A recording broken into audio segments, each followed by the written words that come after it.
We're going to go starting with the persuasive speech, the persuasive assignment today. We'll start with the assignment sheet like we always do.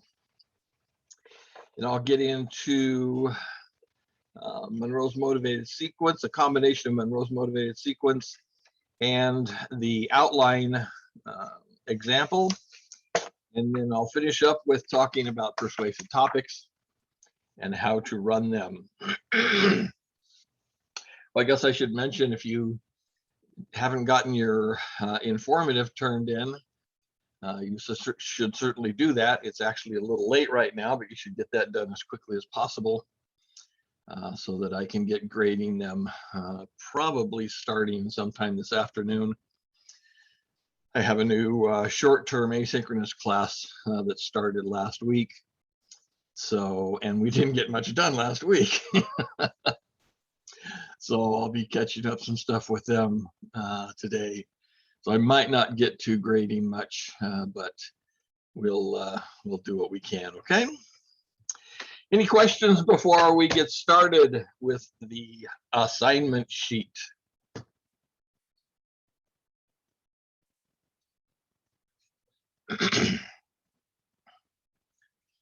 I'm assuming you can hear me. I haven't had any response from anybody yet this morning, so if you can't hear me, somebody should let me know that. Can hear you loud and clear. Thank you so much. So I started wondering, I've been talking for, I don't know what, 6 minutes or 5 minutes now, and nobody has responded at all, so I'll do it. Thanks for the question. I am feeling much, much better. I'm not completely recovered yet. Old people don't recover as quickly as young people do. Like, for example, yesterday, I think I slept half the day. And I never do that. I sleep on average about 5 to 6 hours a night, and I slept most of the night and then half the day yesterday. So I'm still not completely recovered, but the infections and the stones are all gone. So it's just a matter of finishing the recovery now. I guess I should warn you about that as well. Part of the leftover is that I still have a little bit of renal urgency, so I may take breaks. If I have to, I'll try to time them so they're in between sheets, but we're not completely healed up in there yet, so things may become a little urgent for me as I'm getting through. Okay, sorry about that. It's okay, Professor. Take all the time that you need. Thank you very much. Remember, I can still remember being young. It's like, yeah, okay. Well, examples, a hangover. You get up, you drink a cup of coffee, and you go to work. Well, if I have a hangover now, I'm done for the day. There's just no quick recovery. So we avoid them if we can. So let's get started with the persuasive speech assignment sheet. This is the shortest one that we have, the one that just tells you the basic requirements of the assignment. Like I said, this should be old hat for you now. This is the 4th one we've done, right? So anyway, this is your persuasive speech. It's 6 to 7 minutes long. With our grace period there, that means anywhere between 5.5 and 7.5. But while you're standing up practicing, before you do your final recording, you should be finishing right about 6.5 minutes each time. Remember, it's extemporaneous delivery, so there's going to be variability with how long it is, but as long as you're finishing right about 6:30 every time, then when you do your final recording, it shouldn't be a problem. Let me say something about that final recording, because I got a couple of them. The last one, I said I haven't looked at your informatives yet, but I got a couple of them, the last one, that were short or long. And especially when you're turning in recorded speeches, there's no reason for that. If you're standing up in front of a class, you might lose track of time and end up going short or long. that way. But when you're doing recordings, if you do your recording and you look at it and it's, too short, you should do it again. you, you have the opportunity of, doing as many rough recordings as necessary so that you know that you're in the time frame. So there's really no possible, as far as I'm concerned, excuse for being outside the time frame. Nobody should be losing those points on this here. So 6 to 7 minutes, 5.5 to 7.5, finishing right about 6.5 when you're practicing. The bibliography, wow. The bibliography must include 6 sources. That's 6 unique sources. Remember, different pages from the same book or the same source. Different chapters, the same source. Different books in the same Bible are the same source. Okay, so 6 unique sources, and 4 of those sources must be parenthetically noted in your outline. Parenthetical notation refers to citation during the speech, but parenthetical notation is in the outline itself. When you're speaking, when you cite a source, you do things like, according to Dr. Johnson, these are the best intraocular implants in the world, right? Oh, I forgot to move my camera down. I find myself looking up to get into the lens here. Okay. All right, you don't get as much good eye contact today. Sorry about that. But so when you're citing a source in speech, you say things like, according to, when I read, in a recent study, it said, things like that. That's citation in the speech itself. But in this outline, I'm requiring parenthetical notation wherever you're going to be citing a source. I know most of you haven't heard that term parenthetical notation before, but it is something that you have been doing already. Your English teachers didn't give you a good label for it. They just told you to do it and expected you to get it. When you use a source in writing, generally you write the information in there, these are the best intraocular implants in the world, and at the end of that sentence you'll put a set of parentheses with the source in the parentheses. Now, if you've been taught correctly, what goes inside the parentheses is the first word from the bibliographic entry. So it's usually the author's last name, because usually the author's name comes at the beginning of the bibliography. But if you have a source that doesn't have an author, then you have to go to something else. And you go to the title of the article, you go to the name of the sponsoring organization as you go down through. But it's the first word in the bibliographic entry. So it'll set the topic sentence will say something like, these are the best intraocular implants in the world, and then parentheses, Smith. And that comes from an article that was written by Dr. James Smith. And in your bibliography, it will say Smith, James, right? Does that make sense? You've been doing parenthetical notation since you started writing papers with sources in them. I'm just giving you a label for it now. And we're still going to be using content-specific topic sentences in most of the outline. We're not going to be including citations. We're not going to be including quotations for sure. It's just the topic sentence. But then at the end of the topic sentence, you put a set of parentheses and you put the first word from the source, the bibliographic source, in there. That lets me know that in this 30-second period, you're going to be citing Smith, you're going to be citing Jones, okay? In the last one, as long as I was hearing citations fairly regularly, I didn't worry about them. I didn't even count them actually in the last one, as long as I was hearing them regularly. If I don't hear them regularly, I'm talking about the informative here, I haven't actually graded yet. If I don't hear them regularly, then I'll go back and I'll count and make sure you have the number of citations necessary in there. But in this one, you're going to be telling me exactly where you're going to be citing a source. So that means you have to have the sources available. That means you have to practice enough using the sources to remember to cite them. You might want to put notes in your note card where you're going to be citing the source to make sure that the source is cited in the time frame that you have identified it. So if this topic sentence has a parenthetical note, then I expect to hear a citation in that 20 to 30-second period. It kicks up the requirement on citation a little bit higher for this presentation. Remember, every speech gets harder and harder, more complex, more complex, more complex. This is our final assignment. It's going to be, I'm going to be putting all of the requirements on the table that you've been reading about and we've been talking about. So 4 sources, for the sources from your bibliography must be included or parenthetically noted and included in your outline. And I'm putting another little restriction on this one here because I want a couple of different kinds of sources at least. And that's no more than 3 of any one source type.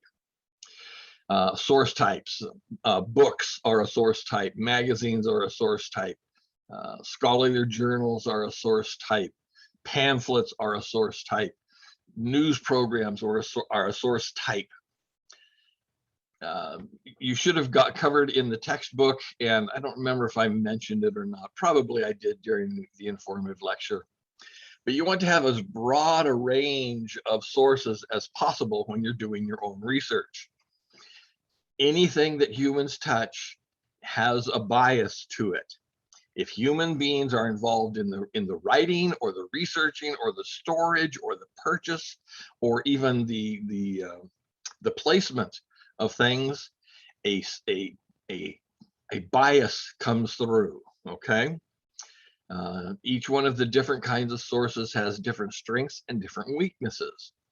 So if you get everything from the same source, if you get everything from books, that information is really, really credible. It's really reliable because it's gone through multiple levels of editing and checking. But it's also old because it's gone through several layers of editing and checking before it finally gets published. Whereas a newspaper or magazine, that's cutting edge, that's happening right now.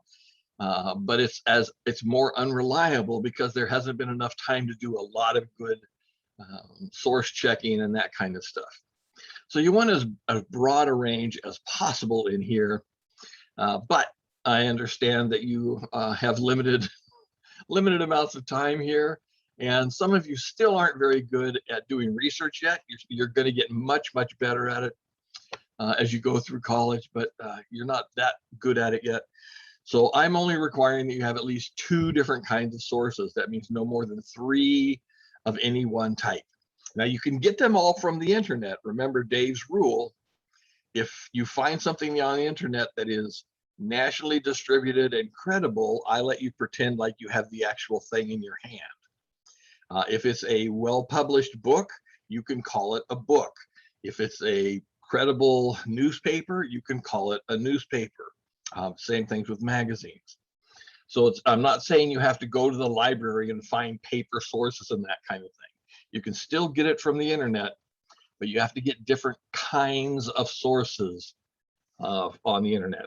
So no more than 3 things that are just internet sources. I love the internet, but it is one of the most unreliable sources of information that you can get to, because anybody can change it. Anybody can post something on a blog or in Wikipedia or whatever. They can post absolute bullshit in there, and it will come up to the top of the search of your search because it's the newest information. Okay, so you have to be really careful about that. So no more than 3 of any one source type there. You're going to be required to use Monroe's motivated sequence. 2 years ago or two weeks ago. No, I think when I did it in the announcement is when I told you this. You should have read the chapter on speaking to persuade before today. And I asked you in there to pay particular attention to Monroe's motivated sequence, because that's what I'm going to require for this presentation. Monroe's motivated sequence is probably one of the most complex organizations you're ever going to be exposed to. I'll talk a little bit about it here in just a second, but it's more complex than you have probably ever touched on before. Our last speech, the informative speech, now we're not talking about the organizational pattern of topical, chronological, spatial. Talking about the organization of the whole speech was a 3-step process, right? Introduction, body, conclusion. Monroe's motivated sequence is a 5-step organization. Not only is it's called pentatic. You may see that on the final. I don't remember if I included that question this last time or not, but anyway, it's a pentatic organization. It has 5 steps to it. It does not have an introduction. It does not have a separate body. It does not have a conclusion. It has 5 clear steps. You cannot impose the idea of introduction, body, conclusion on Monroe. I know I started from the very beginning in this semester warning you that this is different than any class you have ever taken before. This is another place where it comes up that way. This is an organization like you have never seen before.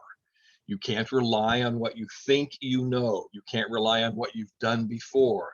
You can't rely on what you think is supposed to be happening. You have to follow the guidelines in the example sheets that I give you. It is 5 steps. It's all body, if you will. There is no introduction. There is no conclusion. It's 5 steps as we go through, okay?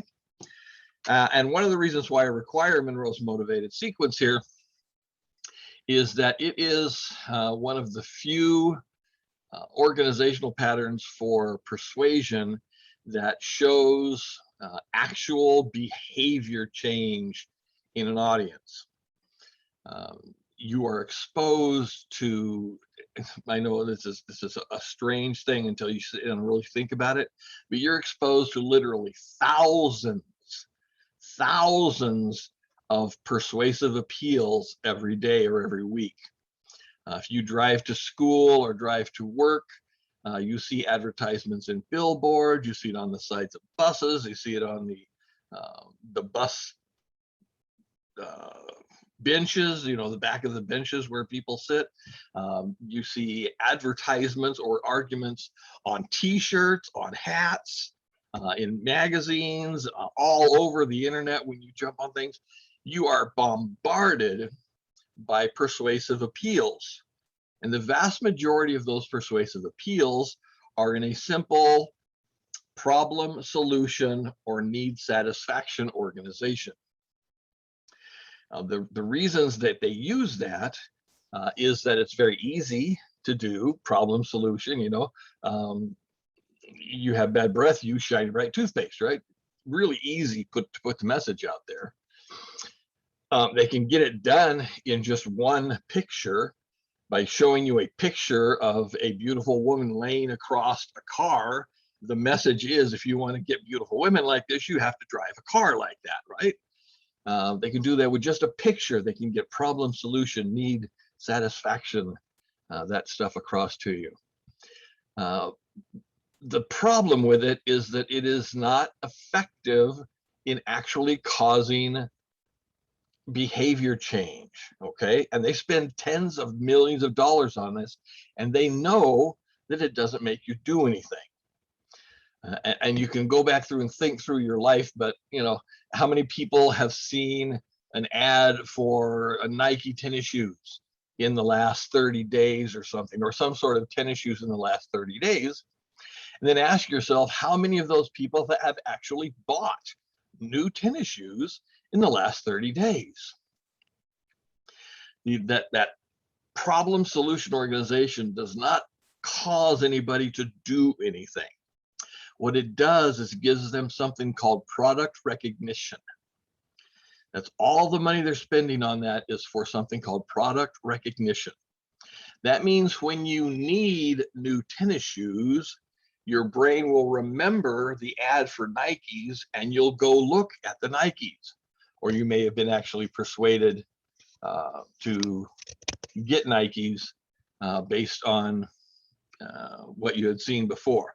But you won't get them until you need them. So it doesn't persuade you to do anything.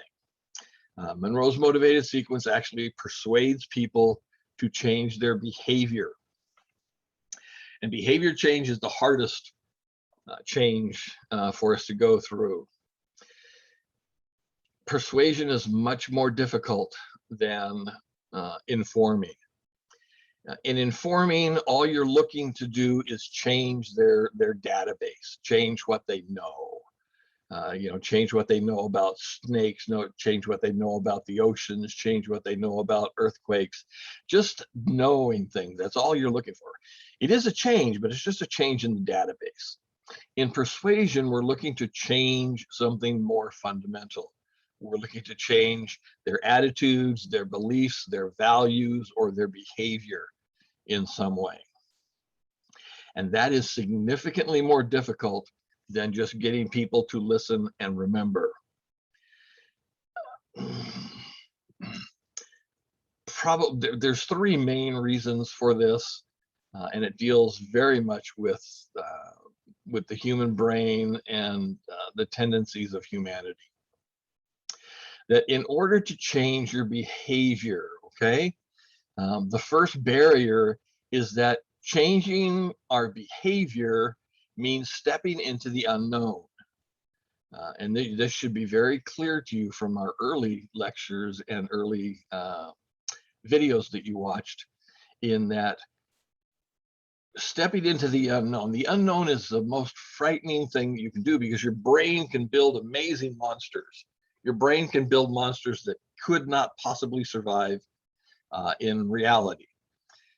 So when you think about the unknown, it is extremely frightening to do so. And you know who you are, but you don't know who you're going to be once you change. And so you have to take a step into the unknown. You have to take the step past the fear to change yourself in some way, or especially to change your behaviors. So it's scary, and we don't like being frightened. The second is that it takes work. Change takes effort, okay? One of the main reasons why people do not change their habits is because it takes a lot of work to change a habit. To be who you are doesn't take any extra effort. You just keep being who you are. But in order to force a change in yourself, you have to work at it. You have to think about it. You have to schedule things in. You have to force yourself to physically get up and do something that you didn't do before and maybe don't even like doing. You have to force yourself to do it. And humans, especially the human brain, is the most lazy thing we have ever found out there, okay? The human brain doesn't do anything it doesn't have to do to keep it alive. All it does is what it has to do to keep itself alive. Now, we can do a lot of mental gymnastics to make doing something make us feel like that's part of what we need to be alive, or to be a real person, or whatever. But if it's not, if you had all the water, all the food, all the sex, all the friends, if you had everything you wanted in the valley that you live in, there is absolutely no reason to ever leave that valley. There may be a very, very rare occasion where somebody will look and go, I think I'll look at the other side of the hill. But that is an extreme rarity, an extreme example.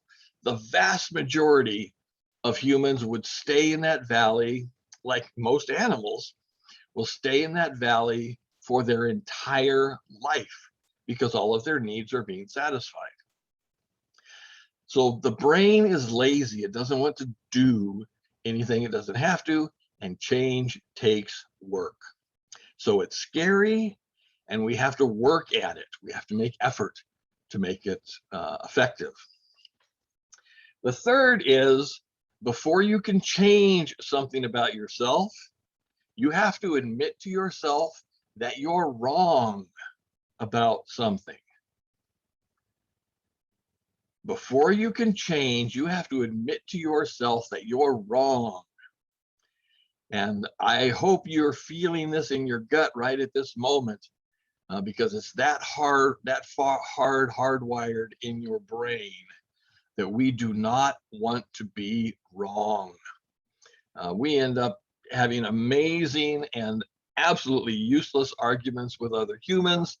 We break up relationships over this silly thing of not being able to admit that we're wrong about something. And the reason for that is it's hardwired in the brain to avoid being wrong. Because if you're wrong about something, you're risking death. At that subconscious hunter-gatherer brain that you have in your head, to be wrong means to risk dying. If you're wrong about whether the water here is okay to drink or not, you might die. If you're wrong about whether this group of humans is friendly to your group or not, you might die. If you're wrong about whether the tiger lives in this valley or not, you might die. So to admit that we are wrong about something is to risk death. So we are hardwired to avoid that. I want you, here's some Uncle Dave stuff for you. I want you to internalize this, especially when you're dealing with your significant others and your families, that they have these same tendencies, and so do you, that we will sometimes defend absolutely silly positions because our subconscious mind cannot allow us to admit we're wrong, because that's dangerous. We could die. So hold that stuff in your brain when you fight with your friends and loved ones, okay? Monroe's motivated sequence does some things that we have to do. Persuasion is so much more difficult that we have to do extra stuff in order for it to work, okay? And another thing that it has to do is that it has to have certain components in it in order for it to operate. And we're talking about overall conceptual components rather than required components. And I am going to give you very specific required components when we get to the outline portion of it, okay? But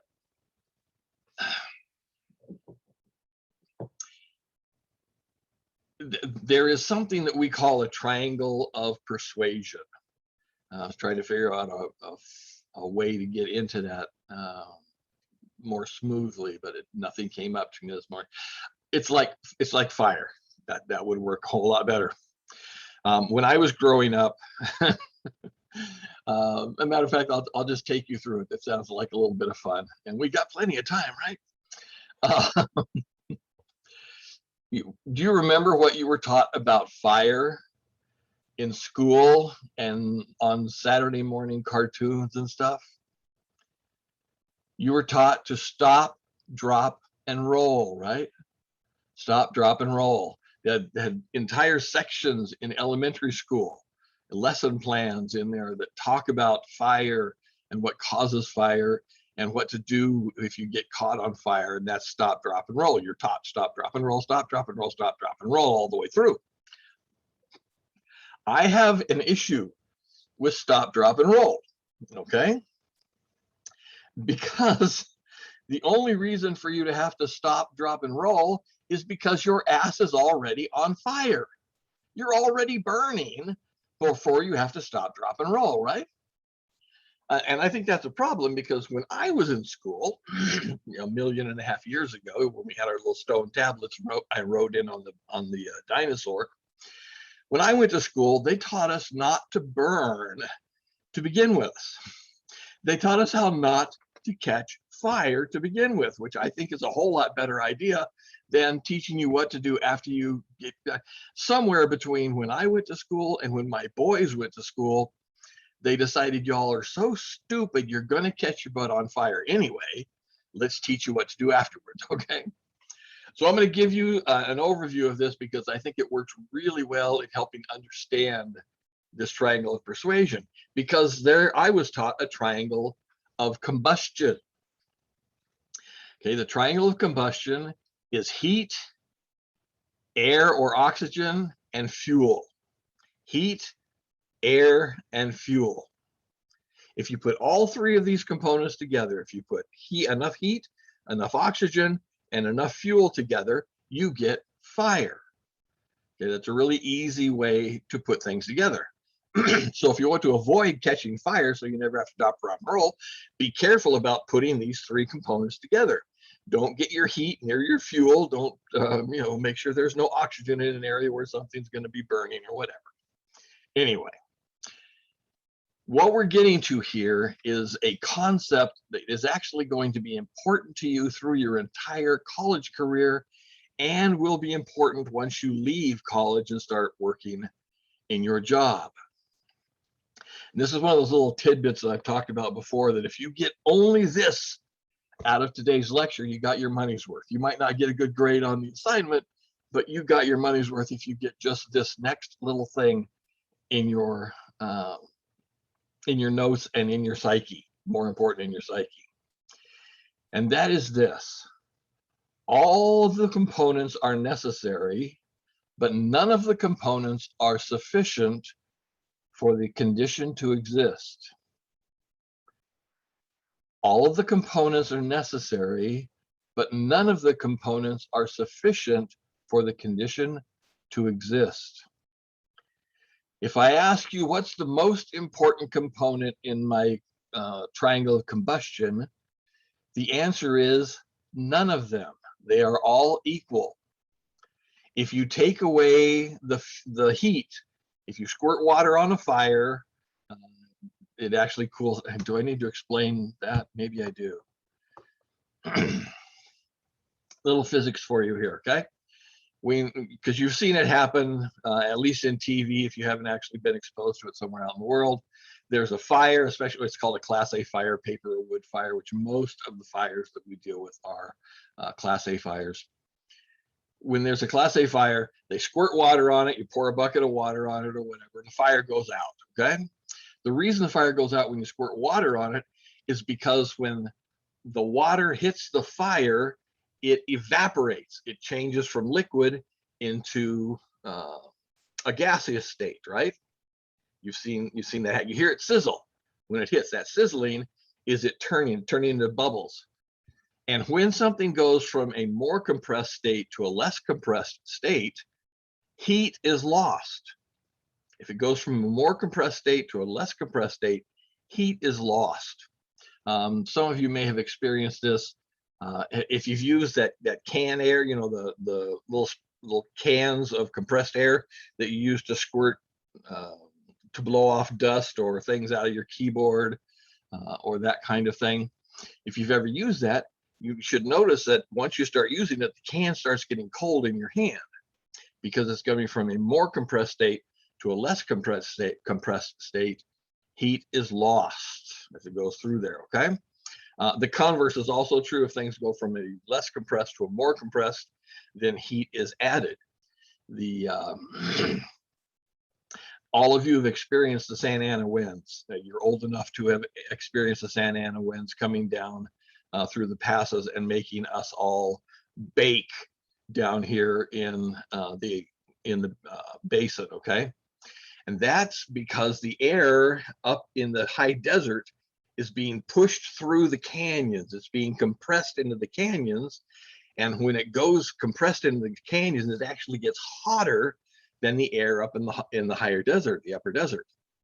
So even though the upper desert may only be 100 degrees, the air coming through the canyons is 110 because it got compressed coming in.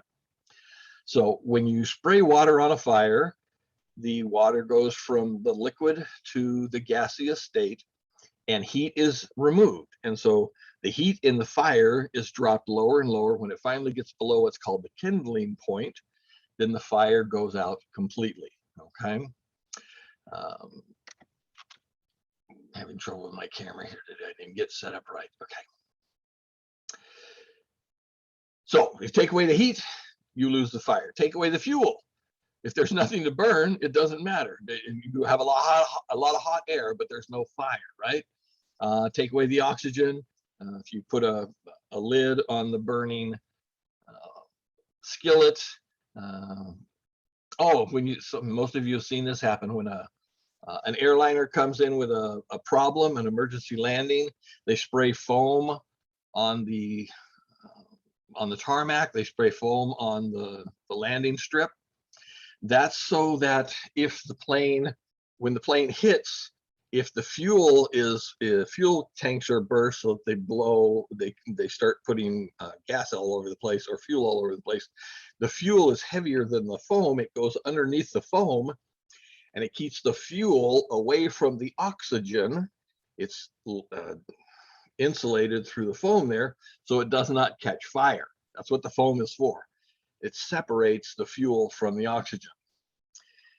So all of the components are necessary, but none of them are sufficient for the condition to exist. Why I say that's important for you to know is that once you get out of the first couple of years, the first 2 years of college are designed to make sure that you have the necessary basics of reading, writing, arithmetic, right?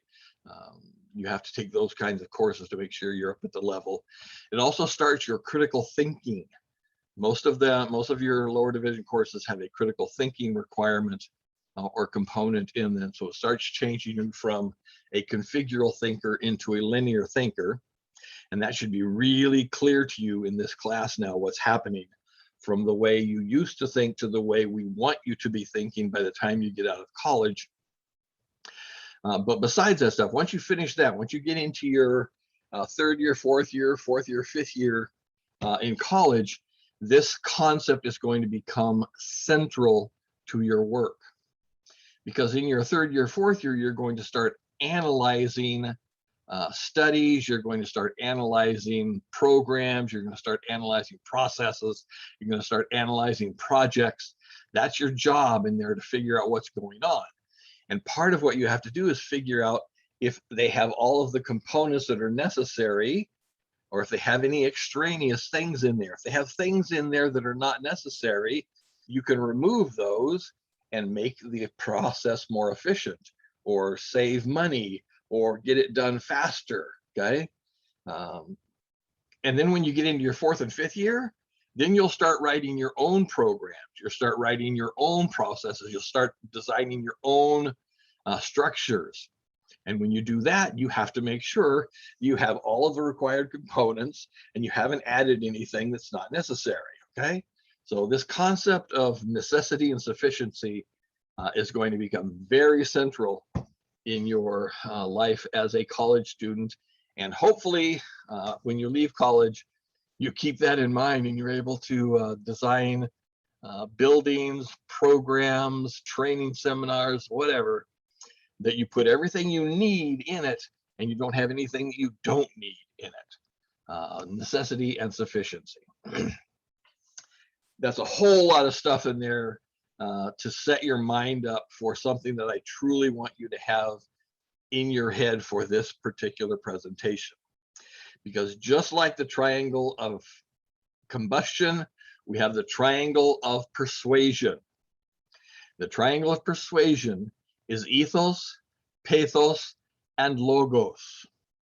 Ethos, pathos, and logos. Those words should mean something to you because you should have read the chapter on persuasive speaking. But ethos is ethics, credibility, believability. Pathos, emotional appeal, empathy, pathetic, the impy. Pathos. And logos is logic or organizational patterns. These three are exactly like the three in combustion. All of them are required, but none of them are sufficient in order to cause the audience to change their behavior. You have to have ethos, pathos, and logos in order for it to be effective persuasion. Once again, take away the ethics, take away ethos. If the audience doesn't believe you, they're not going to change their lives, are they? If they don't believe what you're talking about or what you're saying, they're not going to do anything. Logos, logic, organizational patterns. If they don't understand how you came up with this, if they don't understand the logic of the presentation and the logic of your arguments in the presentation, they will not be persuaded because they don't understand it. They don't get it. Pathos is not quite, the ethos and logos are really intuitive. The pathos is not as intuitive, but it was in your textbook and it should have in your mind. Aristotle wrote it down, thousands of years ago, which means that, Socrates taught him and everything. Anyway, before that, he said that without emotion, there is no movement. Without emotion, there is no movement. What that means is that human beings are not persuaded by facts and figures alone. If you don't touch them in their heart in some way, if you don't get an emotional rise out of them some way, they won't change anything.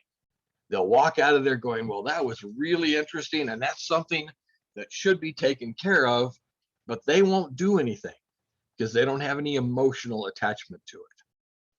So ethos, pathos, logos. As we start going through Monroe's motivated sequence and the requirements of the outline, keep in mind where we're putting that ethos, where we're getting the pathos from, what the logos is as we go through. Start to recognize those things as we're getting into it, okay? In addition, we have to do some things differently in the outline, but I'll talk about them when we're in the outline to take care of this concept that persuasion is much more difficult than informative speaking, okay? Monroe's motivated required, parenthetical notation required, we already covered that. For this assignment, you have to turn in a complete preparation outline that follows the requirements and the guidelines of the documents that I published for you. Once again, you'll be uploading the outline to Canvas, and you'll be including a link to your recorded video, to an online recorded video at the bottom of that outline so that I can go and view that as well. Once again, deliver your speech extemporaneously using no more than 4 sides of note cards, 4x6 note cards up to 4 sides, okay? Typed outline must be turned in and MLA formatted references are required. That was a lot more than I planned to do there, but it was necessary because I love you dearly, but I do not believe most of you read the chapter on speaking to persuade, even though I asked you to. Any questions about the requirements, the overall requirements of the assignment itself? We're about to get into the actual outline requirements.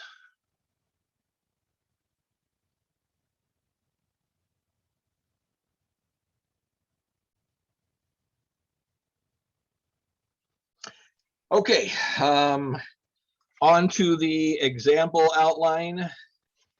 Not the persuasive topics document, but the one that looks like an outline. There's a lot of explanation in this, and of course, you know that I'll be doing a lot of explanation along with it. So that's why I want you to have it open so that you can put some notes along in it as we're going through. But once again, remember that everything must be double spaced, 10 or 12 point font. Basically, with online, I can manipulate that a little bit. I can highlight it and make the fonts different sizes. But you get used to that. Everything is at least double spaced. We're still going to be putting white space where it's required. Beyond that, we're into the regular requirements right here. There's a note at the top of it reminding you that you must put parenthetical notation in this outline. You put in the parenthetical notation wherever you cite a source. There is a required minimum of 4, but if you cite more than 4, wherever you cite a source, put it in there. If you cite a source more than once, put it in more than once. It doesn't count more than once for the requirement, but if you cite the same source more than once, put in another parenthetical note on there. Parenthetical notation in your outline equates to citation in the actual speech, and citation in the actual speech leads to increased credibility. Okay, you start off with initial credibility, but we're talking about what the book calls derived credibility. As you keep speaking and keep citing sources, you get to borrow some of the credibility from every source you cite. So the more sources cited, the more credible you sound. And so the credibility in the triangle is effectively included. Couldn't find the word there. All right, remember content specific title and your name. Excuse me, as we get at the top. General purpose, you must have the line general purpose there, and the general purpose of this speech is to persuade. Pretty simple, right? Specific purpose. The specific purpose in Monroe's motivated sequence is very formulaic. You have to have the line there, specific purpose, but in this one, it will start out with the words, to persuade my audience to, and then give me parentheses, do your call to action in parentheses. Now, by the time you finish writing your speech, you should go back up and replace that do my call to action parenthetical note with your actual call to action. It should say something like, to persuade my audience to march on Washington in January, to persuade my audience to enroll in Comparative Relations 101, to persuade my audience to call their congressperson and tell them to vote for AB 7025. Whatever your call to action is, goes in that. When you start this presentation, I'll give you a 99, maybe more than 99% guarantee that you have no idea what your call to action should be. One of the reasons why we have to have your topics approved is that beginning speakers and even people who are trying to run the country and some major corporations immediately jump to the end. I say, what do you want to persuade the audience to do? I want to persuade the audience to exercise. Well, that may not be what the actual solution is. It may not be, especially, it may not be what the call to action actually is. If you want people to exercise, you have to come up with a way to get people to exercise, and then you have to come up with a call to action that makes that way happen. You can't just stand on a hilltop and go, everybody exercise! Doesn't do any good, okay? So I'm going to give you a 99% plus guarantee that what you think needs to be done, excuse me, is not actually what needs to be done. Got a tickle going. Way to go, Dave. That scream did it, didn't it? Been too long since I talked. I screamed and I strained. I didn't strain it, just tickled it.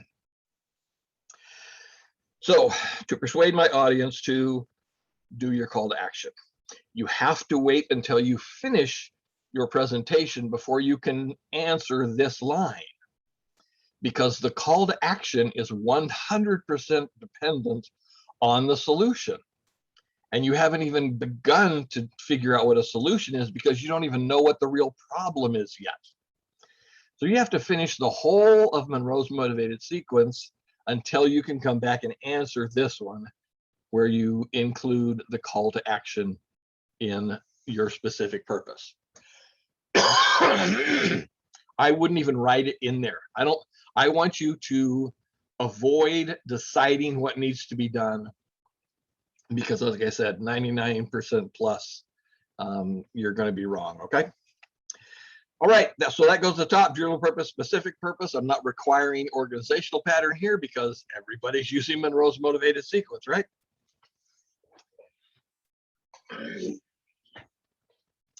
I alluded or actually said earlier that Monroe's motivated sequence is a pentatic organization. It has 5 steps. So at the beginning here is not an introduction. The beginning here is the first step. And you should identify it in your mind and in your notes as the first step in Monroe's motivated sequence. The first step in Monroe's motivated sequence is the attention step. An attention step is really basically just our attention gaining device concept from the informative. Now, this is a longer speech, so it has to be a little bit longer. Remember, it's a measure of time. Since this is a longer speech, you're going to be having approximately 7 to 10 sentences in this attention step. And if you use, especially if you use some of the shorter attention gaining devices, like a question or a famous quotation, that's not going to fill 7 minutes or 7 sentences, right? So you may have to use more than one. You may have to do a direct quotation, a famous quotation, and then ask a question about it, provide a potential answer or something like that, because you have to expand it long enough. Remember, the attention gaining device has to be long enough to allow the audience to focus on you. And since this is a longer speech and you have to get deeper into their psyches because persuasion is more difficult, it's longer. So you must be 7 to 10 sentences, and it is basically just an extended attention gaining device. One of the reasons why you know that this is not an introduction is that there is no preview statement here. Remember, back in the informative, the one you just turned in the introduction, it had at least an attention gaining device and a preview statement, right? Then it had some other stuff in there if it was necessary. But it had to have an attention gaining device and a preview statement. That made it an introduction. This is just the attention step. There is no attention gaining. There is no preview statement here. And it's not just that it's not required. We don't want it here. Okay. A preview statement would say something like, today I'm going to talk to you about how many hungry children there are in Southern California. I'll then move on to what we can do to feed those children. I'll talk to you about how many children we can feed. And at the end, I'm going to ask each and every one of you to donate $5 to feed the Johnnies. That's a preview statement of an overview of Monroe. If you do that, that is your entire argument laid out in front of the audience, and it is only logos. There's no pathos, there's no ethos. They understand your whole argument with 2 major components missing.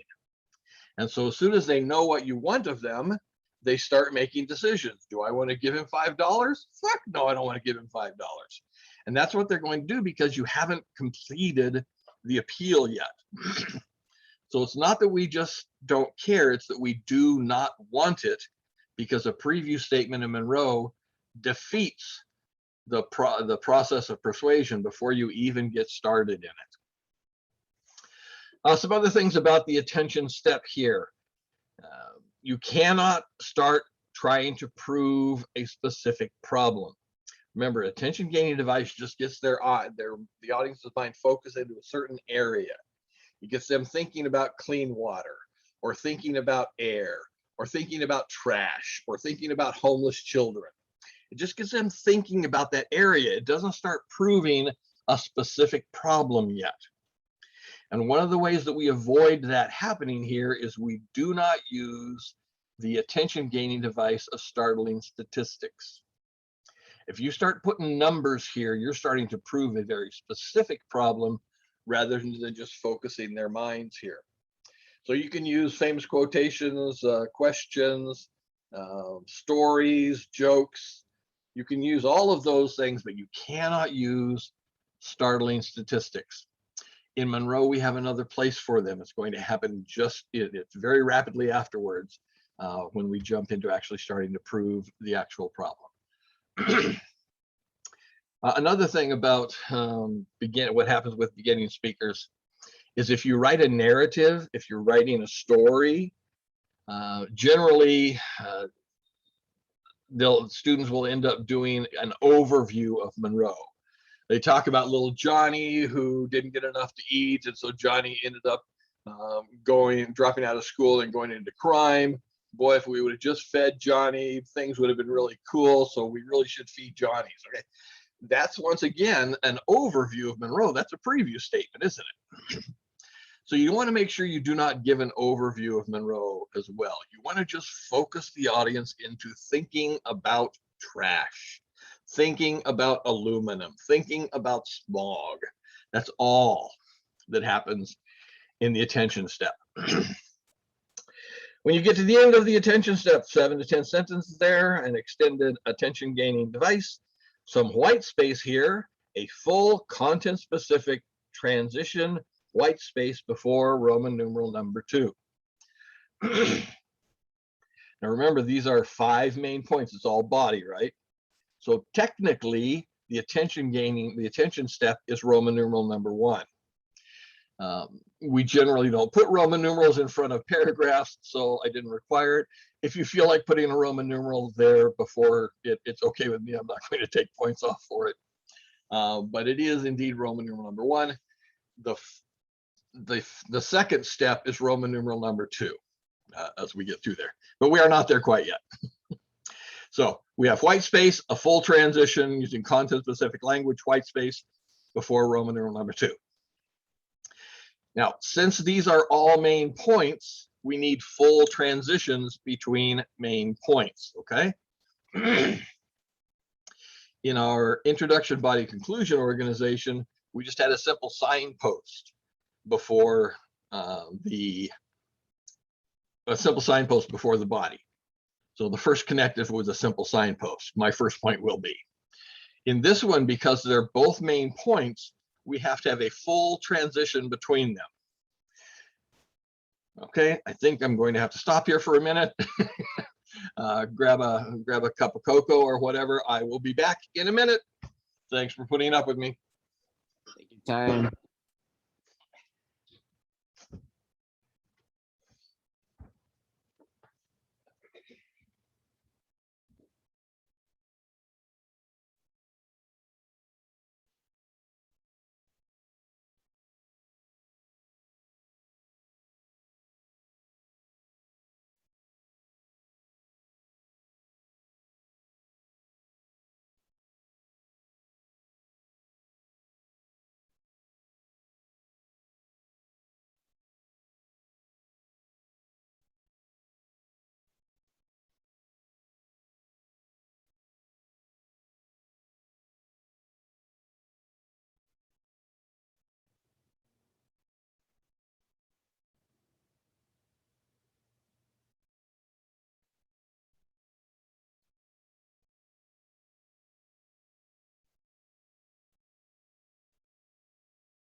Sorry about that. Knocked something off my desk.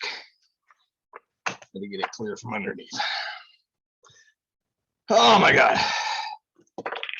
This has to be healed up better. I think I got like 6 weeks, right? I'm teaching 2 face-to-face classes in the winter session. And walking to the bathroom several times during a 3-hour class is going to be more problematic than me just running to my own bathroom here, 25 feet from me here. Okay, where was I? Oh, transition. So we have full transitions between main points, and since all 5 steps are main points, we have a full transition here rather than a simple signpost. So full transition, 2-sided, finish one, close one point, open the second point. But we run into a problem here, and another thing that we do here because persuasion is more difficult. In our informative speech, we had that wonderful preview statement there with all those labels in it, right? And then we use those labels in our connectives. So if it says today I'm going to talk about wine riders, dachshunds, and fuzzy little yappy dogs, transition would be something like, now that we're done with wine riders, let's talk about dachshunds. We just took those labels and just plugged them in really easily. We do not have a preview statement. So we have no labels to go in these transitions.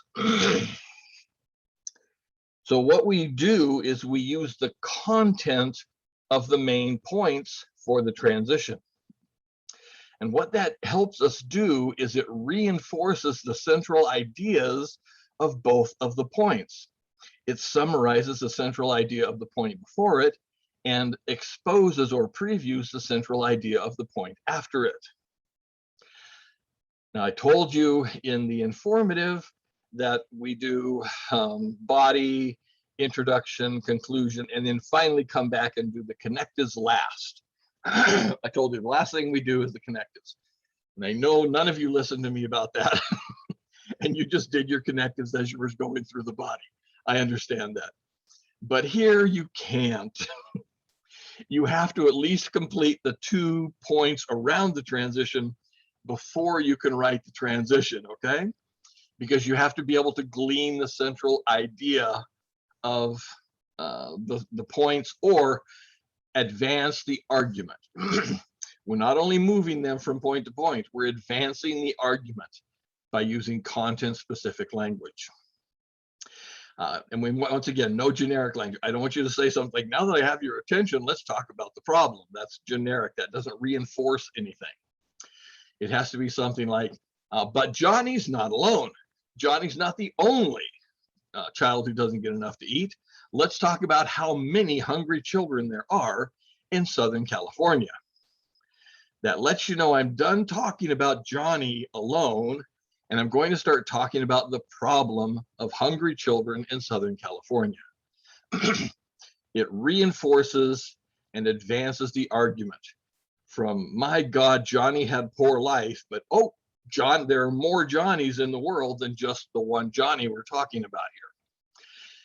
So you have to finish at least the points around it before you can do the transition, because you must use content-specific language in the transition.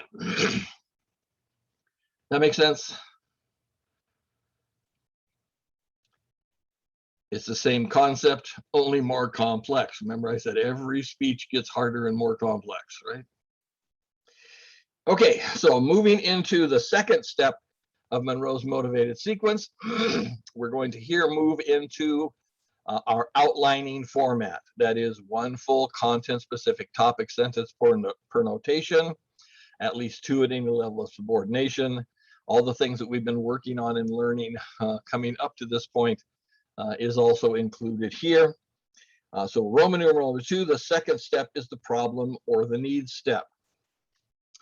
This is an outline notation, so it has one full content-specific topic sentence there, right? But this topic sentence should clearly state the problem.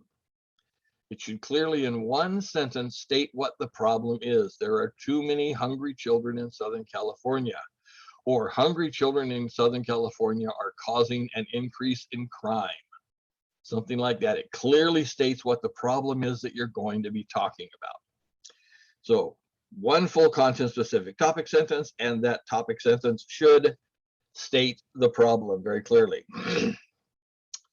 At the level of capital letters in the problem or the need step, that slash problem need, that's just for semantics.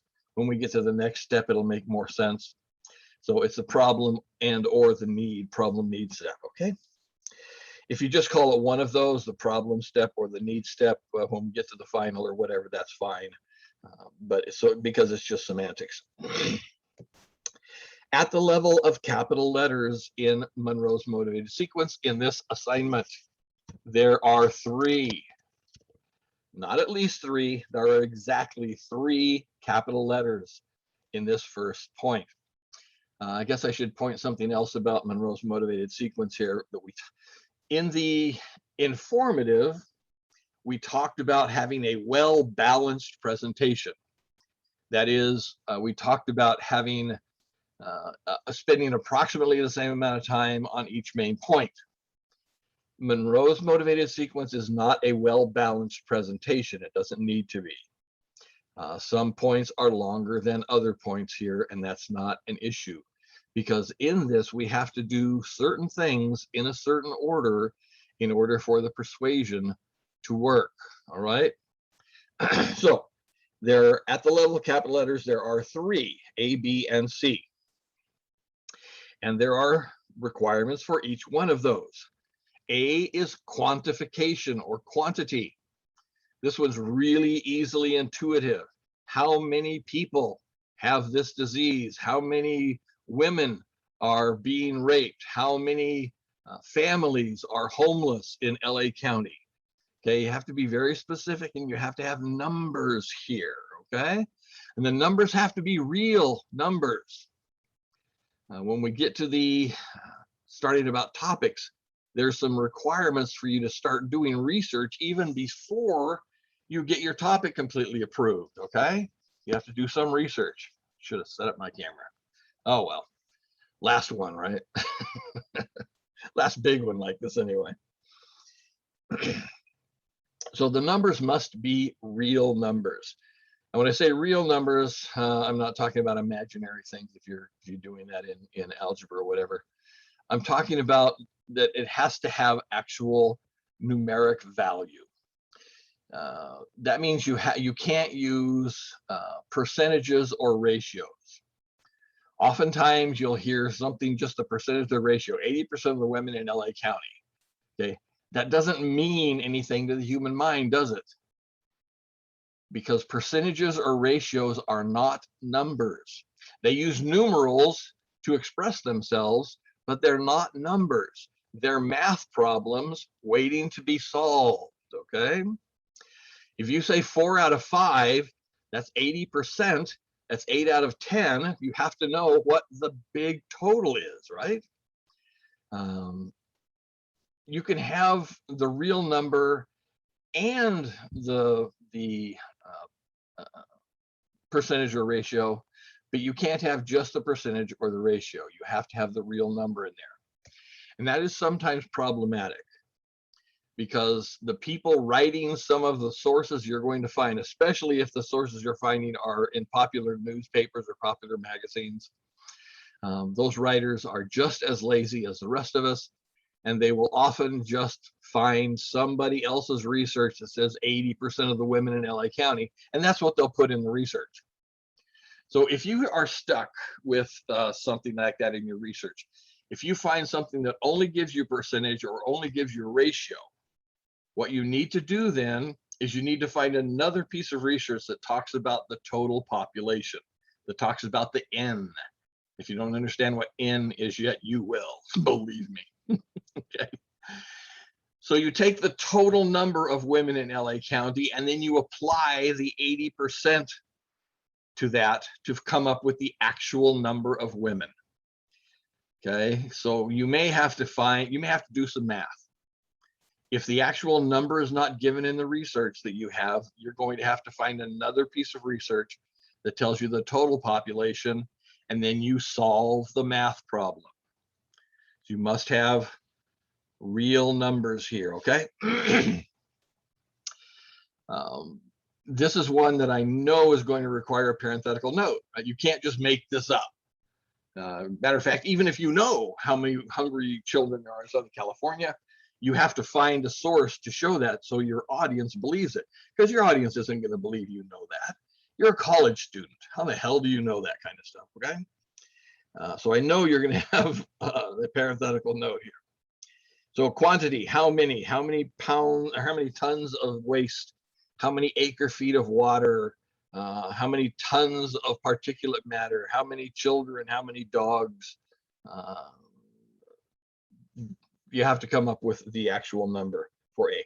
Now, you may have Arabic 1 and 2 underneath A. That's cool. And that might be where the numbers actually are in that. But you're required to have at least capital A here. B is qualification or quality. Qualification or quality is not quite as intuitive. I'm sliding off my chair here. I'm wearing my slick shorts, my nylon shorts. Quality comes from the term quality of life, okay? Here's where you put in the suffering or the harm associated with the problem. 2A is the size, the scope, the range of the problem. 2B is the harm or suffering associated with that problem. So A tells you the numbers, B tells you why we need to fix it. And you have to, well, you have to be very specific with all of these things. Up in the numbers, you have to make sure you're identified a specific number. You have to be very specific with the harms here. I like to say you have to make me cry in this point, okay? If you just say people are harmed, that doesn't mean anything to me. I don't care. What's harm? I have to try to figure that out. I'm not doing this. This is your appeal, right? So you're going to have to tell me what the harm is. You have to be very specific. What kinds of injuries, what kind of illnesses, what kind of mental syndromes are they dealing with? You have to get very specific with it, and do not try to rely on just emotional words. If you say something like, 300 people have cancer, okay? They have cancer. Cancer is very scary. Why? Who cares? Why should we fix cancer? Why? Fully half of the people in the United States are going to die from either heart disease or cancer. Half of the people who die in the United States die from heart disease or cancer. So what? Everybody's going to die, right? The problem is that dying from heart disease or cancer hurts like hell. It's very painful. It costs lots and lots of money. It destroys lives. Okay, the quality of their life is destroyed by this. So it's not just that there's a lot of people with it. It has to be something that's bad. And in 2B, you have to be specific with that enough that it will cause me to have an emotional reaction to it. So don't just rely on generic or scary words, because if the audience doesn't recognize it the same way you do, your persuasion is gone at that point. So A and B, quantification, qualification. C is audience relevance. Why should the audience listen to you right now? Listen, you should know by now. And one of the reasons why it's so difficult at 7 or 8 o'clock in the morning to do this is that listening takes effort. It's work. Listening, especially critical listening and listening for understanding and memory, is very, very difficult. You're burning a lot of glycogen in your brain while you're going through this stuff here. And so once again, the brain doesn't want to do anything it doesn't have to do. It doesn't want to do that work. It doesn't want to burn that glycogen in there. And so you have to tell it why it's important to them. It has to be audience specific. If it's just people need air, then everybody's brain goes, oh, thank God there's 7 billion people out there. One of them will fix this for me.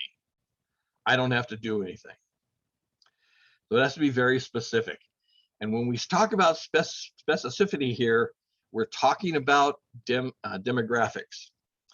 So we get to them through race, through geographic area where they live, how much money they make, groups that they're involved with. We get to relevance through demographics here. So it's got to be specific to the audience. Your audience here are students at East LA College that are around 17 to 27 years old, basically. So how does it affect people who live in and around Monterey Park, East Los Angeles, and how does it affect them now? Because it has to be immediate. If you say something like, someday somebody in your family might get cancer, that doesn't mean anything to the brain. The brain goes, thank God I don't have to worry about it right now. That's someday, that's somewhere down the road. I don't have to do the work and listen to it now. If one of my relatives gets cancer, then I'll listen to this kind of stuff. Then I'll start looking at it. But right now, I don't have to worry about that later. So it has to be right now. And it doesn't mean they have the disease. It means they are affected by people having this disease. Do they have to wait long times in emergency rooms because of this? Are their insurance rates higher because of this? Are their taxes higher because of something like this? So it has to be audience specific, and it has to be immediate. It has to be right now. They have to decide to listen to you right now.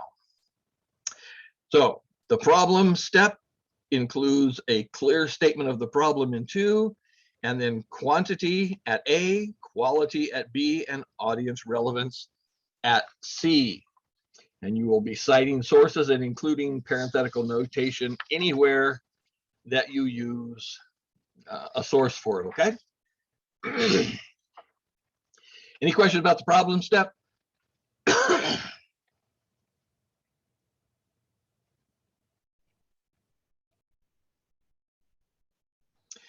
All right, when you get to the end of C, even if you have C1, 2 there, whatever, remember 1 full content-specific topic sentence per notation on there. It is possible to have too much. It is possible to have too little. But white space, another full content-specific transition, white space to Roman numeral number 3, which is the solution or satisfaction step. If you go through and think about Monroe's motivated sequence and the order that the steps come in, it follows a logical progression in the human mind that leads them towards persuasion. It's one of the reasons why it works. You get them listening to you, you prove to them as a problem, because if there's no problem, there's no reason to listen. And then immediately, since you've proved to them there's a problem, you have to give them the solution to the problem. And there are some restrictions here on the solution, okay? Your solution must operate at the same level, the scope, or the range as your quantification. If you have a county-wide problem, you must have a county-wide solution, or yes, solution and then later called action. If you have statewide problem, you have to have a statewide action in your solution. If you have a national problem, you have to have a nationwide solution for that problem. One of the reasons excuse me, one of the reasons I told you earlier that I would give you a 99+% guarantee you're probably wrong is that if the problem is that children are obese in California, you can't end with, so you need to feed your children better, because 20 people feeding their children better is not going to change the number of hungry, or not hungry, but of obese children in California, is it? So that you have to work from the beginning towards the end rather than from the end and then try to build back into it. So the sentence at 3 will be a compound sentence. Most of our sentences we're talking about here, we always want to be simple declarative sentences. This one's going to be a compound sentence, not because it's required to be a compound sentence, but because the restrictions on this assignment force you into that. Because when we get to the topic selection or approval, I'm going to ask you to identify one thing that is stopping us from doing it. In the real world, you have to have multiple things going at the same time. You can't solve a big problem with one action, okay? But the requirement here is you must choose only one. And so this requires us to have a compound sentence here to limit ourselves into that one solution, that one action, okay? The first part of the compound sentence is the logical link to the problem.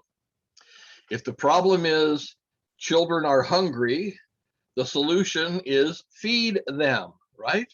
Hungry children need to be fed. If we're running out of fresh water, we need to conserve or create water. If there's too much smog, we need to reduce smog. The first part of it has to be a clear, simple, logical link to the problem that you've identified. In the second part of the compound sentence, you're going to identify the mechanism by which you have chosen to overcome part of that problem. And once again, remind you, in the real world, you would have to have multiple mechanisms working at the same time.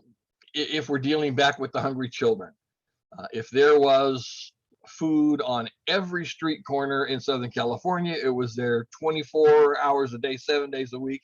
It was good food. It was the right kind of food for the neighborhood, whatever. There would still be some hungry children, right? So we would have to do things like educating the public. We can't just put food. We have to educate the public. We have to overcome some distrust of the government. We have other things we would have to do besides just putting food on the corners. But for this assignment, you're going to choose just one mechanism, and you'll identify it here in the sentence at 3. So we need to reduce smog by limiting the number of cars on the road. Or we need to reduce smog by changing the formulation of our fuels. We need to reduce smog by increasing the number of electric vehicles on the road. Okay, so you choose one mechanism that will help mitigate the problem that you've identified. So 2 parts to it, the generic link and the identification of the mechanism. The whole rest of the third main point, the third step here, is explaining how that mechanism is going to operate in the real world. Not how well it's going to operate. We're not talking about results yet. We're talking about how it's going to actually operate in the real world. This means the nuts and bolts of it, the pragmatic application of your actual solution here. There's some guidelines in here. One of them I already talked a little bit about, but there will be substructure. Okay, there's every one of these has substructure in it. Every one of the main points has substructure in it if it was written in outline format. No, the call to action wouldn't have substructure, never mind. So 4 out of 5 would have it. So there will be substructure. If you don't have substructure here, you have not finished this section yet, okay? It'll be the most complex part of your outline. You already have A, B, and C, and maybe A, B, and C with 1 and 2s up in 2, so you know it's going to be more than just A, B, and C. Okay, it's going to be A, B, and C with lots of substructure, or it's going to be A, B, C, D, A, B, C, D, E. It's going to have more. It's going to be more complex than any other part of the outline. This is the hardest part of the outline. Okay, you have to have one capital letter for each component in your solution. So for each part of your solution, each step along the way, or each thing that needs to be done, remember talking about the necessity and sufficiency, right? Necessity, how many steps need to go through here, what all needs to be done to make this work. You're going to have one capital letter for each component of that problem, and it must operate at the same level that we talked about earlier, okay? I'll give you a quick example of that. Let's work with Johnny. That's a good example. So if we're talking about hungry children in Southern California, this would be, we need to feed the children by shipping available foods to existing distribution centers. There's other ways to feed children, but I've chosen to ship available foods, free available foods to existing distribution centers. So in my substructure here, in my capital letters, I would have A, where the food's going to come from, and that would have probably 3 sub points under it. So A1 would be, we have foods that are we make too much of, they're surplus. 2 would be, we have foods that have passed their freshness date. People won't buy stuff past that date that's stamped on it. It's still good, but people won't buy it. And 3 would be foods that are of brands that are not that are no longer acceptable, or that people will not buy in this particular store. So A, 1, 2, 3, where's the food going to come from? B, where's the food going to go to? The distribution centers. I would have 2 sub points here. So B would be, we'll ship the food to distribution centers that already exist in Southern California. 1, I would talk about faith-based organizations. Lots of churches do soup kitchens. Lots of churches collect food and pass it out to hungry people, hungry children. And B, civic organizations. There are also civic organizations that run, that run soup kitchens and do food distributions and things. So A, 1, 2, 3, B, 1, 2. C, how do we get the food from the warehouse to the distribution centers? We would talk about truckers, and truckers don't work for free. Even if they donated their time, we still need to pay rent, their insurance and fuel and stuff like that. We don't want them losing money for helping us here. And 4 would be talking about my organization, Feed the Johnnies.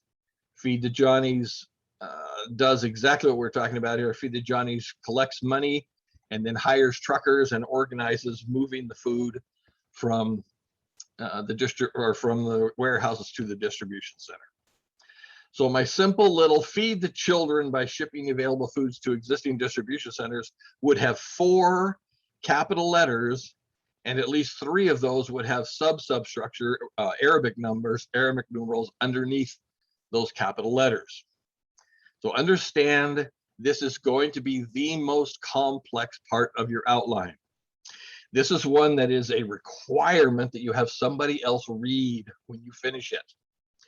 You're reading all the research. You know what's going on out there. So your brain will fill in steps without you even thinking about it.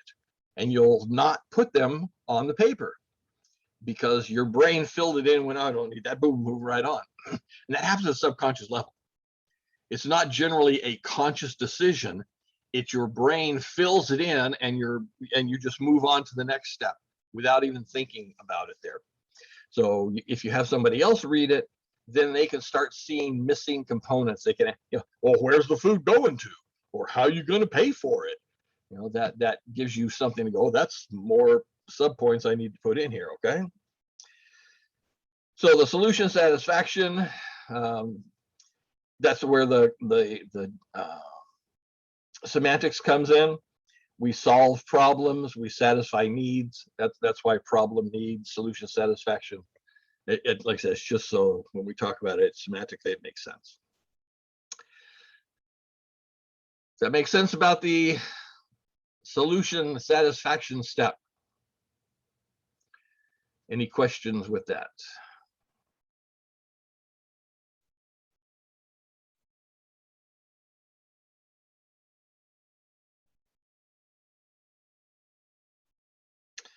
Okay, when you get to the bottom of your third step, however large it ends up being, and it can be amazingly complex, okay? In your informative, you wanted the audience to remember everything you said. That's what you were doing it for, was to get them to remember stuff. In Monroe's motivated sequence, they don't have to remember all of these steps.